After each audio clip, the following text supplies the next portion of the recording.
Hello, Namaskar. Thank you for joining once again. So today I'm going to discuss one more very important driver of lifestyle disorders. And this is called circadian rhythm. The word circadian comes from two Latin words joined together. Circa means round, circular, and diem is from diem means day, so day and night. So when the day and night cycle happen, as you know, during daytime, because of the earth rotation, we do not get sunlight and the earth becomes dark. And then when we rotate, complete the full circle, then we come again into the sunlight, so we get the day. So this day night cycle is related to the movement of the earth, and this drives a lot of body phenomena that I'll be discussing with you. And this creates in our body certain rhythm. Certain functions align in such a way that they function the best during daytime. Certain functions work during nighttime. Certain functions are active during day and resting at night. And it's all related to this rhythmicity of the day-night cycle. And this is called circadian rhythm. Now, it's not just the animals, but the plants also synchronize their biological rhythms to this rotation of the earth revolution. So the plants have same cycle as we have in terms of day-night cycle, and the body functions are correspondingly affected by the day-night cycle. So it's very important. You can realize it's important from the fact that actually 2017 Nobel Prize in Physiology went to these three people jointly who were actually working on the molecular mechanisms controlling the circadian rhythm. What exactly occurs at the molecular level and the genetic level that determines our response to circadian rhythm. So it's very important. It's a very important topic. So the way to understand this is just like we feel like there's a clock that is set based on Earth's rotation around the sun, right? And we get this day and night. There's a master clock in our brain. It's right here behind the eye. There's an area called suprachiasmatic nucleus where both the optic nerves cross. And right behind that, close to hypothalamus, is actually body's clock, master clock, and it senses all this through the light coming through our eyes in, and it tells us whether it's daytime or nighttime, and that's how it regulates body clock. Now, that is the master clock, but there are also additional clocks in our liver, heart, pancreas, even fat cells, muscles, immune cells. All these clocks are synchronized to the master clock. And the master clock, we already found out, is synchronized to the day-night cycle. So see how our biological functions, our liver, pancreas, muscles, immune system is linked to the day-night cycle. Now, four important things that are affected by it, five important things. One is obviously sleep, right? So we have already, all humans have actually optimized and synchronized our sleep to the night and wakefulness to the daytime. Same way our metabolism, our behavior also is different if we stay awake or if we wake up from sleep. Our temperature, body temperature falls when we sleep. During daytime, the body temperature rises slightly. Several hormones are released during waking hours. So all this is connected to this rhythm. And that is why, in our ancient system of Ayurveda, there's huge emphasis on dinacharya. The whole concept of dincharya, what should be done when, was exactly based on this understanding. They had clear understanding and an experiential understanding of how doing certain things at certain times is optimal for health. They may not have known the molecular mechanism, they may not have known the genetic mechanism, but they knew the physiology, how this affects the body physiology, and they studied that through experience. And there's a very strong concept of dincharya. And that dincharya is actually same thing as circadian balance, how to keep our life regulated and disciplined like a clock at different times. So what is imbalance? Imbalance is when this rhythm gets disrupted.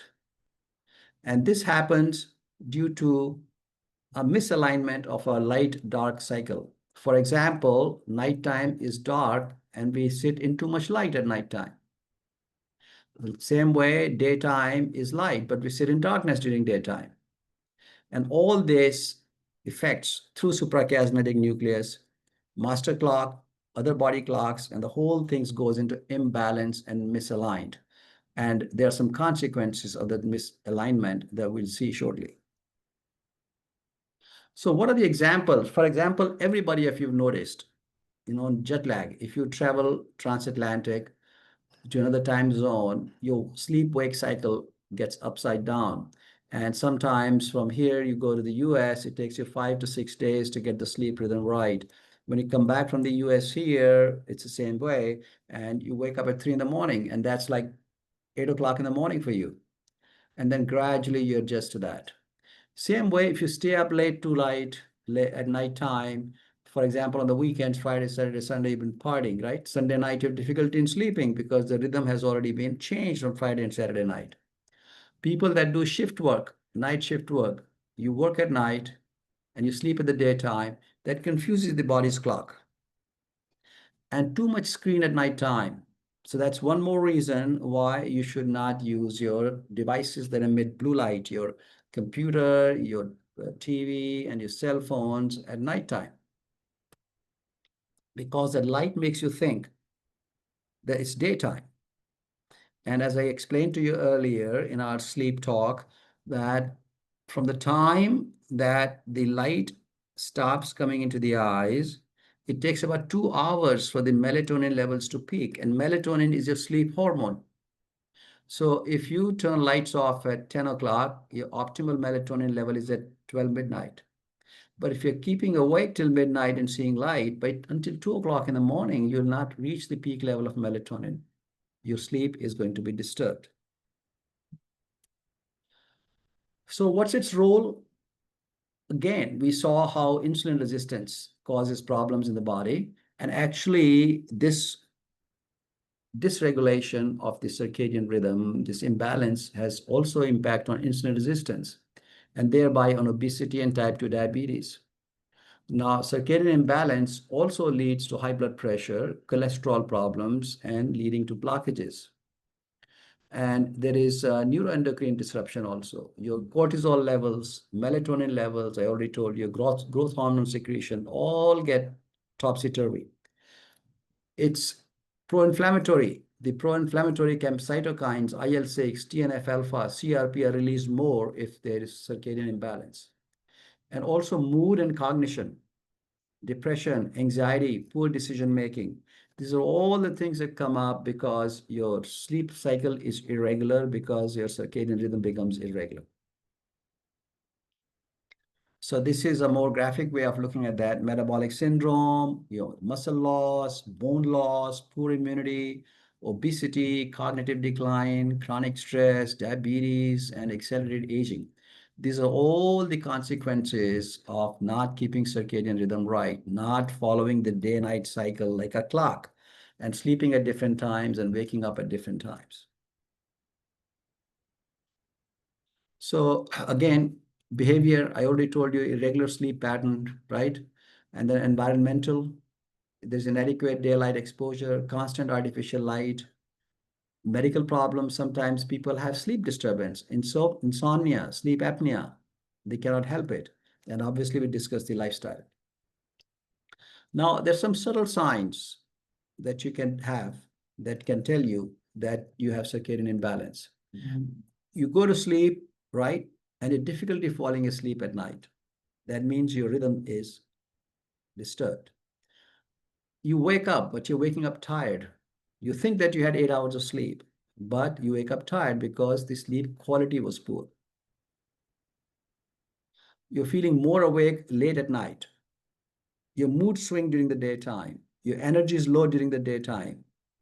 And you eat at odd hours and you do constant snacking. These are all the small subtle signs that your circadian rhythm is imbalanced. So you have to balance all these things. Sleep should be balance with the awake time, exercise with the recovery time, eating with fasting, stress with relaxation. So if you balance the opposites, the two polarities, you get it right. So how to fix or prevent?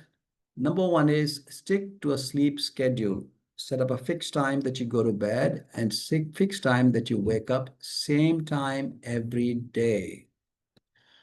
Because as I told you, if the cycle is disturbed, the master clock gets disturbed, and the master clock is feeding into the subsidiary clocks, pancreas and liver, and they get disturbed.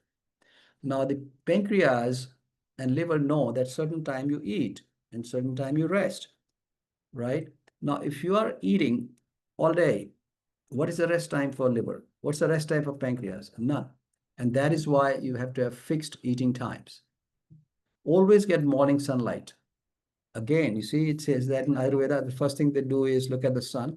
It helps you reset your body clock naturally. Avoid bright screens at nighttime. So during daytime, it's good to have light exposure. At nighttime, it's not good to have light exposure. Don't nap in the daytime. Okay? Eat meals on time. Regular meals will keep you regulated. The pancreas will know when to work and when to rest. Liver will know when to work and when to rest. Gallbladder will know when to work and when to rest. All these problems that you get with indigestion, bloating, constipation, irregular bowel movements. Irregular bowel movements means you have irregular eating patterns. As simple as that. Limit caffeine and alcohol, especially late in the day, because they'll keep you awake at nighttime. Exercise regularly. If you exercise regularly, you get good sleep and the rhythm gets aligned. So if you want to sleep well, follow a bedtime discipline, fixed time. Exercise during daytime. Avoid large meal, coffee, and alcohol before bedtime. Keep the bedroom quiet, dark, and relaxing, comfortable, and remove electronic devices. You'll have good night's sleep. If you have good night's sleep, you are more awake during daytime, you have more energy during daytime, and you set the rhythm right. If you don't set the rhythm right, you already saw the consequences. Pancreas, you get insulin resistance, obesity, predisposes you to diabetes, liver disorders lead to hyperlipidemias, predisposes you to coronary artery disease, immunity gets affected. So many things are getting affected by not regulating this rhythm. So what are the key takeaways? The key takeaways are the circadian balance is as important as diet and exercise in preventing lifestyle disorders. I know you're all focusing on diet, activity, stress management, habit change. Focus on this regularity, this discipline, this fixity of schedule and routine is very important. If the rhythm gets disrupted, you get inflammation, you get metabolic derangement. So we talked about chronic inflammation. We talked about insulin resistance in previous two YouTubes. This is also a contributor to chronic inflammation and insulin resistance. See how these all play out together. And then you get increased risk of hypertension, coronary artery disease, diabetes, obesity.